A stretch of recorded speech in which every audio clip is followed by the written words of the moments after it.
Bharatiya Janata party అఖండమైనటువంటి ఘన విజయాన్ని ఈ రోజున ఢిల్లీ ఎన్నికల్లో సాధించింది. ఎవరైతే భారతీయ జనతా పార్టీ పని అయిపోయింది, నరేంద్ర మోడీ గారి పని అయిపోయింది అని చెప్పి విమర్శలు చేశారో అలాంటి వాళ్ళందరూ కూడా సున్నాకి పడిపోయారు. భారతీయ జనతా పార్టీకి ఇంతటి అఖండ విజయాన్ని కట్టబెట్టినందుకు ముందుగా ఢిల్లీ ప్రజలందరికీ కూడా మనస్ఫూర్తిగా శుభాభినందనలు తెలియజేస్తా ఉన్నాను. గత 10-15 సంవత్సరాలుగా ఢిల్లీలో ఎక్కువగా ఆమ్ ఆద్మీ పార్టీ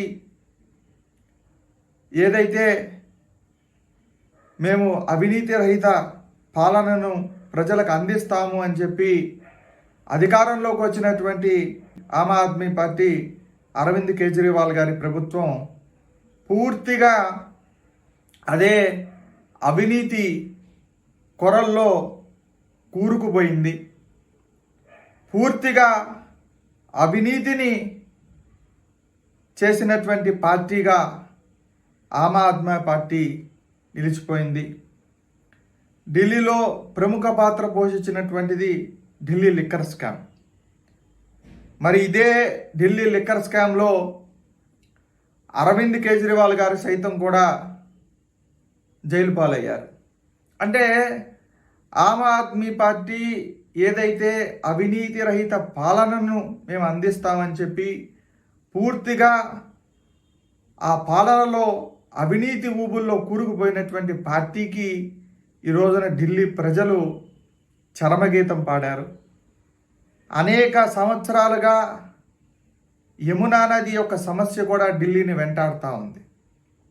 అరవింద్ కేజ్రీవాల్ గారు ప్రతిసారి మేనిఫెస్టోలో యమునని మేము ప్రక్షాళన చేస్తాం, మంచి నీరుని ఢిల్లీ ప్రజలకు అందిస్తాము అని చెప్పి అరవింద్ కేజ్రీవాల్ గారు చెప్తానే ఉన్నారు ప్రతి ఎన్నికల్లో. కానీ అధికారంలోకి వచ్చిన తర్వాత దాన్ని పూర్తిగా పక్కన పెట్టారు.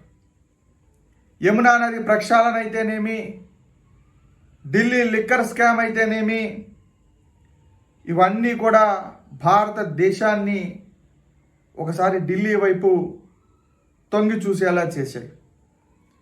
ఏది ఏమైనా ఢిల్లీ ప్రజలు ఈ రోజున ఒక చారిత్రాత్మకమైనటువంటి తీర్పుని ఈ రోజున భారతీయ జనతా పార్టీకి కట్టబెట్టారు. నరేంద్ర మోడీ గారి యొక్క నాయకత్వం మీద సంపూర్ణమైనటువంటి విశ్వాసం, మరి నరేంద్ర మోడీ గారే ఢిల్లీని అభివృద్ధి చేయగలరు భారతీయ జనతా పార్టీ సారథ్యంలో. ఢిల్లీలో భారతీయ జనతా పార్టీ ఉంటేనే అభివృద్ధి అయినా సంక్షేమమైన సాధ్యమవుతుంది అని చెప్పి ఈ రోజున భారతీయ జనతా పార్టీకి ఇంతటి అఖండ విజయాన్ని కట్టబెట్టినందుకు ఢిల్లీ ప్రజలందరికీ కూడా మనస్ఫూర్తిగా శుభాభినందనలు తెలియజేస్తా ఉన్నాను.